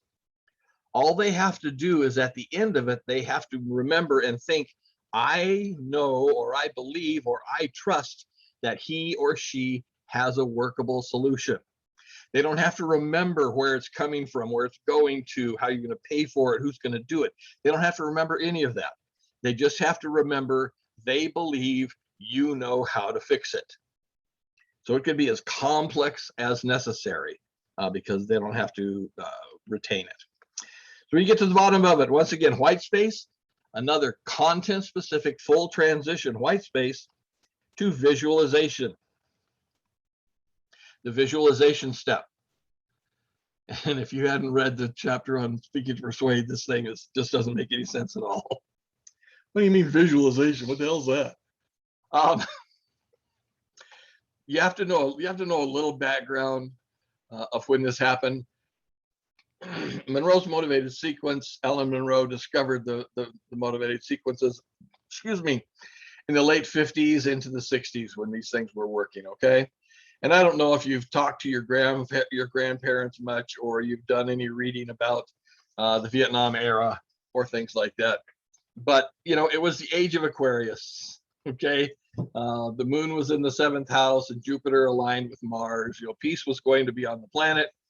We all sat around campfires, smoking dope with flowers in our hair, singing Kumbaya, okay? So that culture, that environment influenced this. That Monroe said 4 is where you visualize a better world. That's why it's called visualization. And visualize a better world is way hippie, okay? But you have to know that, because that's what the copyright is. You have to be able to know that it's the visualization step, and that visualization idea comes from visualizing a better world. However, in your world today, this would be referred to as the results section. The results section. This is where you show what the result of your proposed solution would be on the problem you identified. You're showing the effectiveness rate of your solution on the problem. Now, that puts some restrictions on here as you're getting to it, and make sure you understand that this has to show the problem being fixed at a certain level, at a significant level, okay? But you're not going to eliminate it completely, and we'll deal with that very quickly with the first main part, or the first subpoint here. Because you've only chosen one action, one barrier to overcome, you're not going to completely eliminate the problem. Well, there's some theoretical arguments. Some of you may be doing a theoretical argument that'll come up with a 100% projection. But these are projected or estimated results. It hasn't been done yet. You're not just reporting on something that worked. You're advocating a change in some way. If they have a problem that worked very well in Pennsylvania, you can't just talk about Pennsylvania. You have to take that program in Pennsylvania and make us do it in the entire United States. You have to change something. You're not just reporting on the Pennsylvania program. You have to advocate a change in the status quo in some way. So at the level of capital letters in 4, the visualization, you will have 2 capital letters. Once again, not at least 2, you'll have exactly 2. The entire cosmos will fit into A or B, okay? A is anything that's already in the speech, and B is anything that's not already in the speech. That lets you show it's everything. It's either here or it's there. So there's no room for a C. There's no room for a D. everything in the cosmos goes in either A or B. Now you may have Arabic 1, 2, 3 underneath it, but there's only, at the level of capital letters, 2 of them. A is called mitigation. If you have not heard the term mitigation before, I'm sure you have heard the term mitigating circumstances, either from experience in life itself or from watching, all the CSI, whatever shows out there where they go in and start talking about mitigating circumstances. What are mitigating circumstances? Maybe they didn't do it. When one human kills another human, that's called homicide. Homo meaning the same, side to kill, homicide. But is it murder? Okay. In order for it to be murder one, which is eligible for the death penalty in many states still, there has to be something called malice and forethought. That the person killing the other person had to have malice. That means they meant for them to die. They didn't just mean for them to shut the fuck up. They meant for them to die. And forethought means they had to think about it enough ahead of time to make that decision. So if there's malice and forethought, it's murder one. But if one of those components is missing, if there's no malice, if they weren't trying to kill them, if they just wanted them to shut the fuck up, then it's not murder one anymore. It becomes second-degree murder. That's a mitigating circumstance. There was no intention to kill. It changed it. It lessened it to murder two. If there was no forethought and no malice, it moves down into the range of manslaughter, sometimes negligent homicide, but manslaughter, something like that. And at each one of those levels, the punishment is less, right? The crime is less severe based on mitigating circumstances. So mitigation means you have lessened the severity of the problem. There's two things here that say why we use the term mitigation instead of eliminate or solve. The first is, especially with this assignment, I'm requiring you to only choose one action. And by choosing only one action, you know that you are not going to be able to solve the whole problem. You're only going to be able to lessen it, and hopefully at a significant level to make it worthwhile. The other one is that in the real world, even if you have all of the actions that you can do, we never really totally eliminate social problems, especially in the short term. I talked about it earlier with the Johnny example. If there was food everywhere, there would still be some hungry children, because there are some hungry children. There are children that are hungry not just because the food's not available. There are some hungry children because their caregivers are mentally ill. There are some hungry children because they have language issues that let them not know that the food's available. Okay, so if we had everything everywhere going, there would still be somebody out there hungry. So we pay homage to that by saying, we call it mitigation rather than solution. Mitigation is the projected or estimated results on the problem you've identified in two, okay?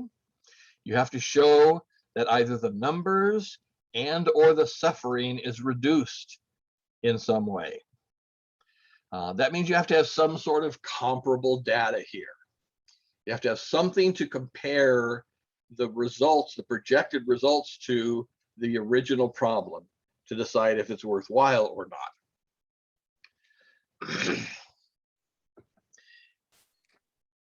You have to have some sort of comparable data here. You can't just say it'll get better. You have to project an effectiveness rate. You have to do some math. Well, there's a couple of different ways. You can either cite a credible source. If you find a source that says we're going to feed 400,000 children, then you just put where 400,000 children will be fed and you'll cite that source.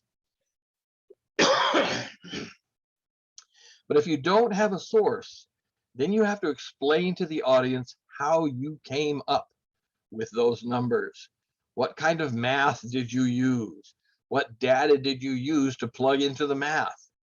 Remember the concept of logos. Okay. Not only do they have to understand the overall organization, they have to understand every component that you've put in there. So if you have to do the math yourself, if you have to extrapolate the projection from existing information, then you have to explain it to the audience in substructure, how you came up with that number. But it's got to reduce the problem in a significant amount. B is something called additional benefits. That means other cool stuff that's going to happen if we do your solution, but is not part of the problem you already identified, okay? In my Johnny example, and I haven't fleshed it out really heavy for you here, but you should have been able to glean from it. You know, when children don't get enough to eat when they're young, they can't learn in kindergarten, first grade, second grade, third grade. They can't learn. They're hungry. The internal noise from being hungry bars them from learning those basic skills. And as they move through those levels, when they get up towards middle school, they're behind the rest of the students. You know, the rest of the people in class have learned basic reading and writing and arithmetic, and they didn't because they were hungry. They couldn't learn as was going through there. So by the time they get to middle school, you know, they're starting to act out to get attention. They get a jacket on them about get a jacket. There's a disciplinary file that follows them for what's being done. The teachers are ignoring them by then. And so when they get to high school, the number of people who drop out are significant compared to the number of children who didn't get enough to eat when they're younger. Children who don't get enough to eat when they're young have a significantly higher dropout rate by the time they get to high school. And it follows the reasoning that we just went through there, okay? Yeah, just as a side note for you, I know most of you went through K-12 when you were getting nutrition, when they had a nutrition break in the morning, and there was lunches provided for you. There was an afternoon snack, all that stuff in there. When I was going to school, we didn't get any of that crap. Anyway, that's why we feed you. That's why we give all that free food or really low cost food in the K-12 system. Not because we love you, not because we really want you to have a nice day, because we know that if we don't feed you, we're going to have to put you in jail later. And it's cheaper to feed you all through K-12 than it is to put you in jail later. Putting you in jail is very expensive. So it's not altruistic why we have all the food programs. It's very, very selfish. It keeps us from having to spend so much. So anyway, in my 4A, in my mitigation, I would have to show either and or the number of children being fed increased or the crime rate decreasing, because those are the problems I talked about in 2A, that they're hungry children and crime is high because of that. B is additional benefits. There's other cool things that when we feed children, other cool things happen as well. When a child doesn't get enough to eat when they're young, they get sick more often than children who do get enough to eat. And when they get sick, they stay sicker longer. So the first additional benefit here is if we feed children when they're young, the number of children going to emergency rooms for being sick, because if they can't afford food, they sure as hell don't have medical insurance, right? They go to county for the insurance or for the emergency rooms. So first off, by feeding them, we reduce the number of sick children going to the emergency rooms. Also, we reduce the suffering from the children because children who get enough to eat get better faster. Children who don't get enough to eat don't have the nutrients necessary to heal. And so they stay sicker longer. They suffer for a longer amount of time. So 2 here would be we're going to reduce the suffering. And 3 might be something like we're going to save money in the judicial system or the prison system, or maybe both. Because when the crime rate goes down, so does the number of people going to court, so does the number of people being arrested, so does the number of people going to jail. Well, right now with these damn professional jails, it's not working that way right now, but hopefully we'll fix that. Beyond it, don't let me get sidetracked on that, okay? So A is anything that you've already talked about somewhere in the speech, and B is anything else good that's going to happen if we do your, or when we do your solution. Now, the theory itself doesn't actually require additional benefits. The theory itself says as long as the benefits outweigh the cost, as long as the mitigation is high enough to overcome the barrier of my inaction, then there will be persuasion. But my assignment for you requires you to give me at least one additional benefit. So you're going to have both A and B here, okay? My recommendation in the real world is you include as many additional benefits as you can while still sounding realistic. You know, don't start sounding like a crazy snake oil salesman or whatever. But everything you put on additional benefits goes on the side of benefits in the cost benefit analysis at the end. So it makes the benefit side much, much heavier.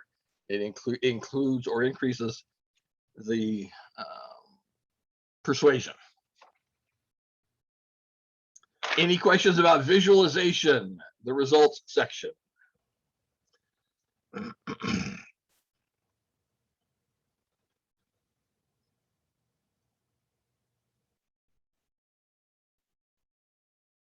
Yeah, I have a question. Do we have to show something like in the last video? There's no visual aid required in this presentation. We went over the assignment sheet. There was no requirement for visual aids, right? When I say show, I mean explain how you came up with those answers, that kind of stuff. I don't mean show me a video. Okay. Okay. Yeah. Monroe's motivated sequence works so well with the way the human mind works that it doesn't need a lot of help. You know, you don't need a lot of graphs and pictures to get it along here. Matter of fact, sometimes the graphs and pictures are counterproductive. I don't know if you have been exposed to any of this, but early on in the abortion arguments, there were so many pictures of little baby, little fetuses that were torn apart during abortion, things like that. And those things were exposed because it drew a lot of pathos. It gave a lot of emotional appeal. But what happened is, remember the concept of systematic desensitization that we talked about really early on in the class. The more often you're exposed to a stimulus, the less that stimulus affects you. And so very quickly, people stopped being shocked by those pictures, and it backfired on them because people were not being shocked by it. They looked at the people and went, "What are you putting that stuff up for? It doesn't do anything. Okay, we don't want to see it." And it backfired on them. So we know, so you be careful with visual aids using in Monroe's motivated sequence. Okay. Anything else?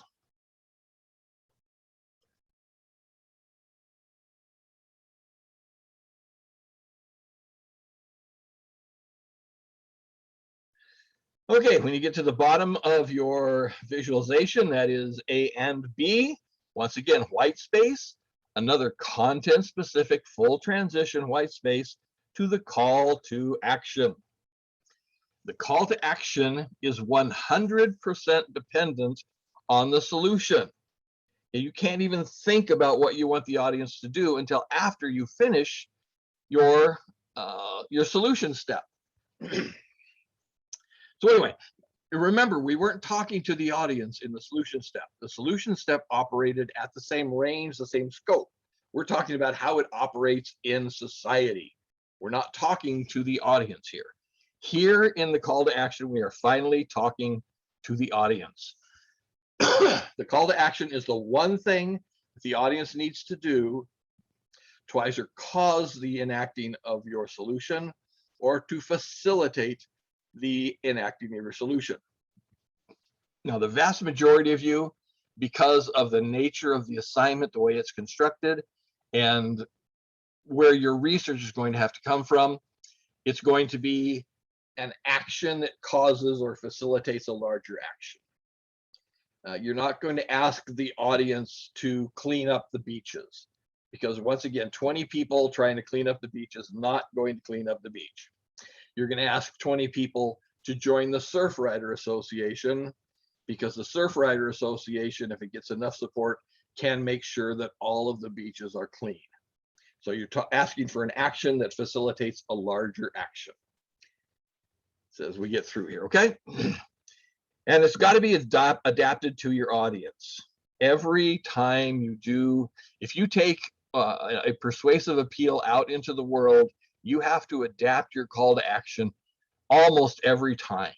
Unless your audience is very, very similar to the audience you talked to yesterday, you have to look at your presentation again and alter your call to action, because it must be tailored to your audience. There are some very specific things that are going to, now these are guidelines. The call to action is the one thing the audience needs to do. It's very short and it's an order. Okay, and all of the rest of the work you did in Monroe, the attention step, the problem step, the solution step, the visualization step, all of that work you did before that was preparing their mind to accept an order at the end. And so tell them what to do.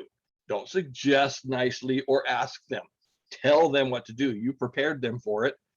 Get to it. Anyway, these are guidelines on that. They are not sub points, okay? The first is it should be something that the audience is able to do, something that they can do. If you ask the audience to end war, okay, that might be a very cool idea to end war, but they can't. Nobody in this audience can end war, can they? It can't be done. So it has to be something that they're capable of doing. Otherwise, you leave them at the end feeling impotent. They know there's this big problem and they can't do anything about it, okay? If you come in, with the Johnny speech, if you end the speech with, today I'd like each and every one of you to donate $10,000 to feed the Johnnies, that's not going to work, is it? Because this audience that you're talking to, people who live around Monterey Park in East LA and go to a community college, cannot give $10,000 to some charity. It's not available. They can't do it. Now, does that mean $10,000 is too much to ask? It doesn't. It means it's too much to ask this audience. Are there audiences where you could ask them for $10,000 each? Of course there are. I'm sure you've heard about especially political things and some big charity organizations where people are paying, $50,000 a piece to come in and eat rubber chicken and shake hands with a presidential candidate or whatever. There are people that can afford and regularly do give $10,000 a pop to something. But this audience can't do that. So it has to be something the audience is capable of doing. It should be something the audience would be willing to do. And I don't mean willing if you just walked up on the street and asked them. If they listened to the entire presentation, if they believed anything, ethos, pathos, and logos was all effective in there, and they believed it at the end, would they be willing to do it? Would you be willing to do it? The people in this audience are much more like you than they are different from you. So would you be willing if you believed? It should be simple. Okay, the definition itself starts to limit you. That means one step, if possible. If you have to, go to 2 steps. If you feel yourself, we're talking about verbs here, okay? Join the Surf Rider Association. That's 1 step, right? If you have to go to 2 steps, then go and make sure there's steps. Something like call your congressperson, tell them to vote for AB 7025. They have to contact or call before they can tell. So those are steps, right? As opposed to call your congressperson, call your senator. Those are separate actions, right? So one step if possible, one verb, two if you have to. If you feel the need here to put in a third verb, a third step, then you either haven't finished 3, because remember, 5 is the one thing the audience needs to do to trigger the enacting of the solution. So you either haven't finished 3 all the way, or you don't trust you finished 3 all the way. You don't trust the work you've done, okay? So 1 verb if possible, 2 if there's steps. It should be concrete. That verb should be a good hard action verb. Buy, walk, donate, enroll, read, march, eat, something like that, okay? We can't work with states of being or mental processes. Well, you can, but you can't ask for that change. You can't ask your audience to be more accepting. Now that you understand the dangers of prejudice and biases, from now on, be more accepting. Because nobody in the audience knows how to be anything. The human brain only knows how to do stuff. So we can get to things like bias, prejudice, we can get to things like that, but we have to work through an action. Read this pamphlet, enroll in this class, attend this lecture. And the education that happens during those things would cause a shift in their amount of prejudice or bias, okay? So for here, a good hard action verb. And it should be positive action. I know this is a little weird for people who haven't been scientists very long, okay? Positive action as opposed to negative action. Tell the audience what you want them to do, as opposed to telling the audience what you want them not to do or what you want them to stop doing. Tell the audience what you want them to do. The reason for that, we've already alluded to it here, is that the human brain is an action-reaction machine. It only knows how to do stuff. It doesn't know how to not do stuff. When you take tests, students oftentimes talk about trick questions in the tests. And most often those trick questions are one that include an all but or a not in it. Because the human brain doesn't understand not. The human brain doesn't understand not something.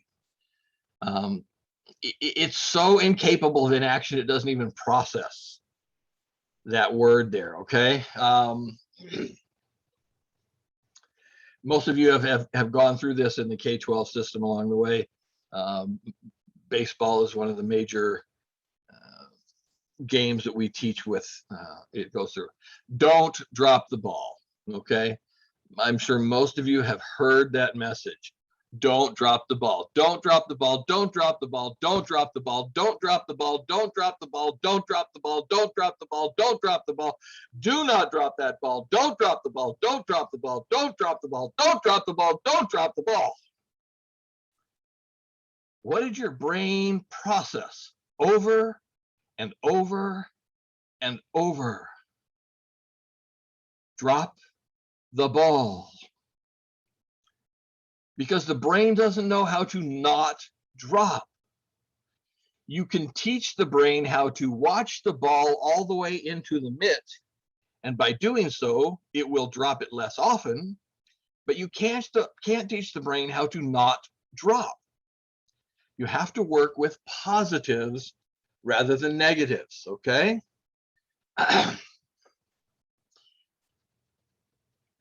The knot is so insidious. We just did it with your brain, okay? But you've seen this with children, the same kind of thing. When somebody, you walk into the living room and the kids are all jumping on the couch and you go, hey, I told you not to. No, you didn't tell us not to jump on the couch. You told us not to walk on the couch. We're not walking on the couch. We're jumping on the couch. Okay. The brain has to be given a specific instruction, and it's the same all the way through life.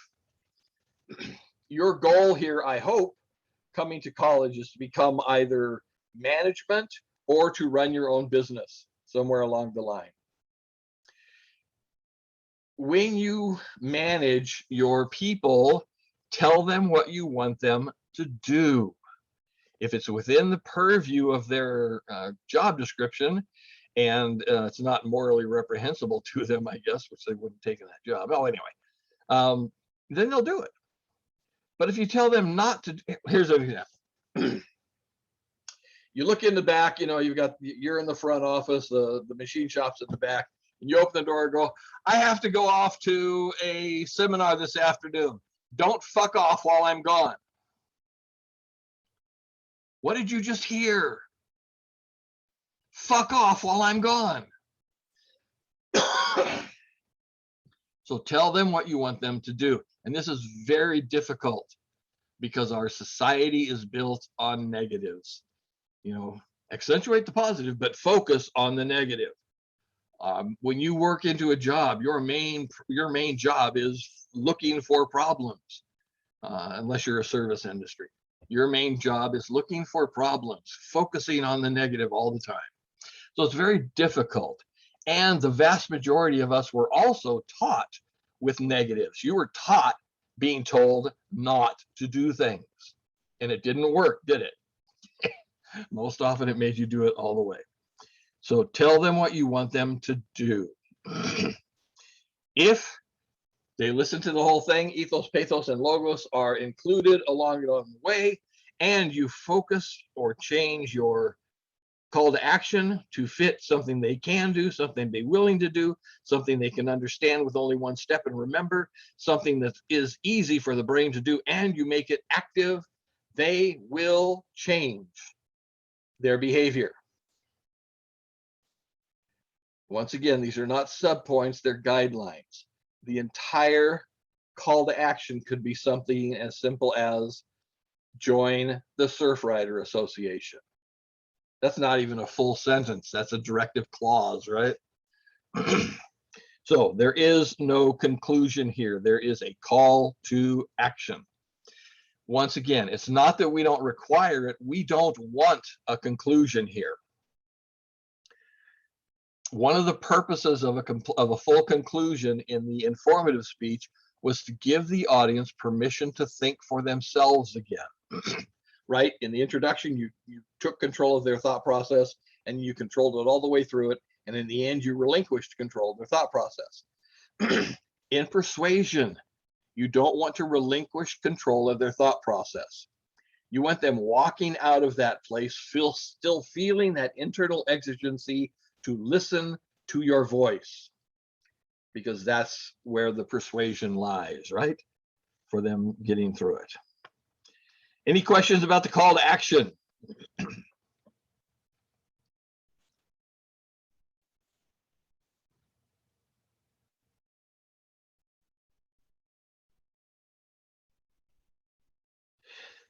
All right, you're works cited. You must have 6 unique sources in there. You have to parenthetically note 4 of them up in the outline somewhere, and make sure you include a link to your online recorded video at the bottom. That is the outline that you're going to be doing and going to be turning in to Canvas in rough draft in 2 weeks, right? Persuasive topics. If you haven't taken the time to read this, there's a lot of information here. But anyway, once again, topics for the persuasive assignment must be approved by me. It's got to be approved no later than Wednesday, 11/10. That's what it is in the syllabus in there. However, the topic will require some research. In order to get it approved, you have to look at stuff and research before it. You can't just think it up. You're going to have to, because you have to answer some very specific questions that I'm going to give you here in just a second. I recommend, even though you have the due date of next week, I recommend once again you get on this right away. I put in a discussion here for us for the persuasive appeals, the persuasive topic approvals. Get your topic approved as early as possible. This assignment is huge. This assignment is much more difficult than the last one. And you're not going to have an extra week for me being hospitalized, okay? You've got to get in that. God damn it. Okay, well, this is pretty good. We're just right at the top of one of them, but I have to take another break. So I'll be back in 3 minutes, 4 minutes, something like that.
My hands are so clean, I can't hardly handle paper. To get oils in my fingers back again. I know part of this is because they still have me pounding fluids. But this is not going to work when I go face to face again. I'm old enough to retire, right? I want to. I don't want to retire yet. I'm still having fun. Okay, where was I here? A lot of the first part here I've already talked about.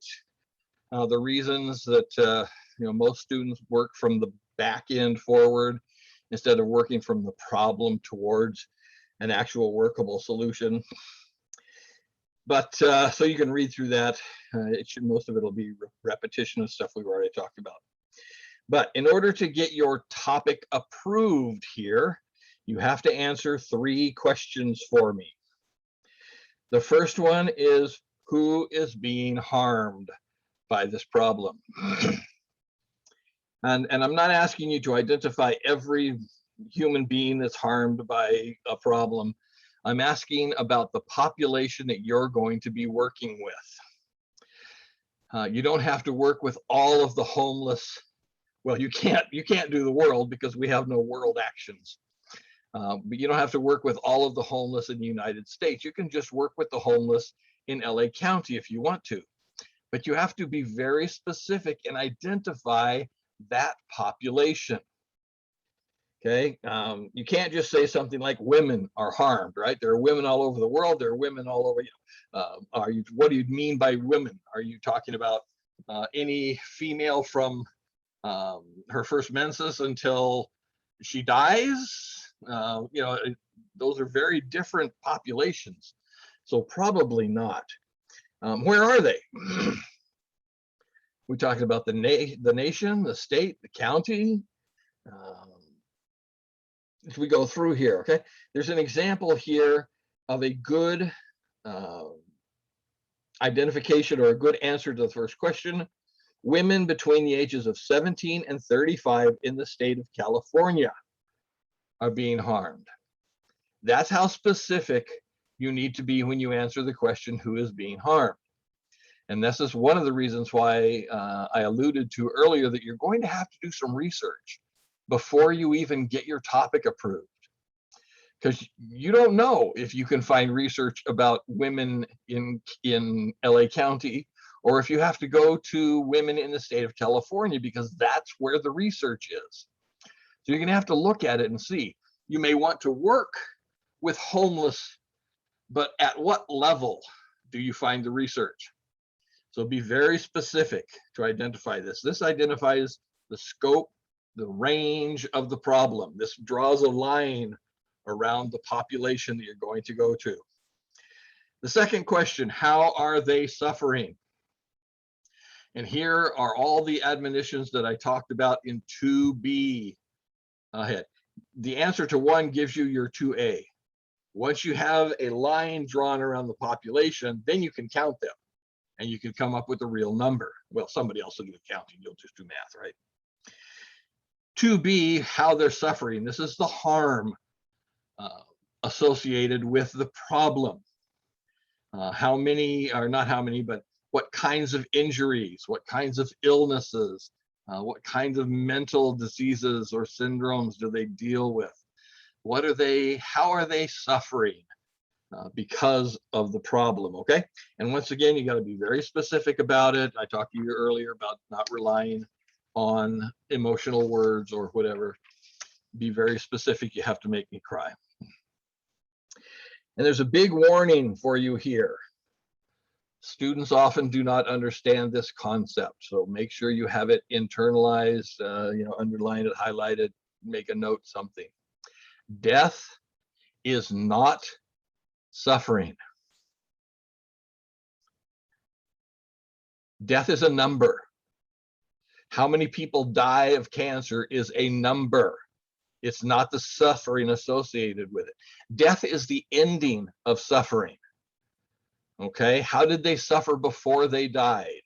How does society or their family suffer because they have the disease? Death is not suffering. Death is just a number as we're going through there. So make me cry and death will not make me cry. Everybody frickin' dies. 3, this is one of the ones that is the most difficult to answer, and it forces your hand when you're doing the rest of the speech. The third question is, why is this harm continuing, or why haven't we already solved this problem? Okay. We're not asking here why the problem exists. We know the problem exists. You've proved that in your answers to 1 and 2. We want to know here why we haven't fixed it. If we know children are not getting enough to eat, why haven't we fed them? Why aren't we feeding them now? If we know that women, the homeless women in LA County are being raped at a significantly higher number, why haven't we protected them or stopped those rapes? We know the problem exists. This is why haven't we solved it? And whatever you identify here forces you into, or at least limits your choices for the mechanism in your solution. If you choose here that people don't know about something, then you must educate them. If the problem is there's not enough money, you have to provide enough money. If the problem is that there aren't enough organs being donated, you have to provide enough organs to be donated. So watch how you identify this one. And it's much, much better if you identify all this stuff from research rather than you just trying to come up with it. If you just try to come up with it, then I'm going to look for sources in your speech or in your outline that prove that stuff is actually happening. I'm not going to take your word for it. You're a college student. You don't know how many homeless women are being raped in LA County. So make sure that you identify something that you can work with. Educating the public is very, very difficult. You have to be able to identify who it is that's going to be able to do the educational thing, who's responsible for that at the state, at the nation, and the county. What messages are they going to give? How are you going to distribute those messages? How are you going to pay for getting those messages out? Very complex, but that's why you have to be careful with this one.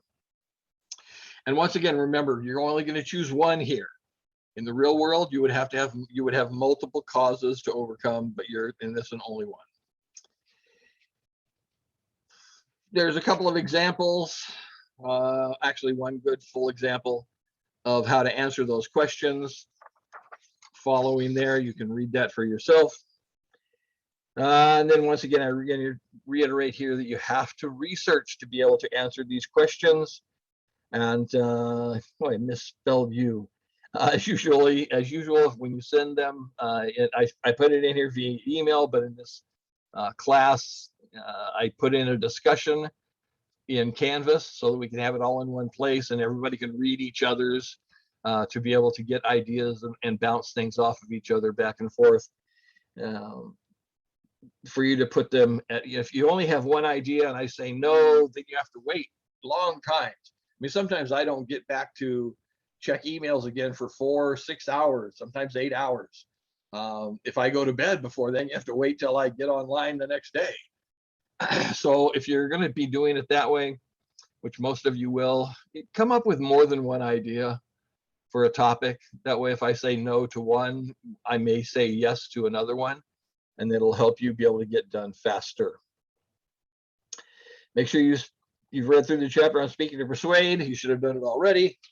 And put your ideas on the discussion. Any questions? That used to be an online research source, Questia.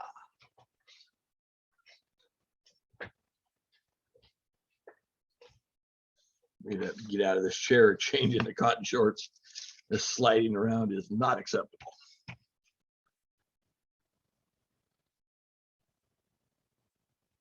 Lots of stuff. Remember, you want to go over your notes as soon as possible after the class. Once this video is processed on YouTube, I'll post it again. I'll post it for you in the module so that you can read it, or so that you can listen to it again if there are some questions for you yet. But always, always, always go over your notes as soon as you can after the lecture so that you can fill in any blanks or make sure you have things the way that you want them, or can identify questions that you need to ask. Remember the office hours on Friday for the synchronous class. It's 7 to 8 and 3 to 4. For the asynchronous class, it is 8 to 9 and 4 to 5, right? On Friday.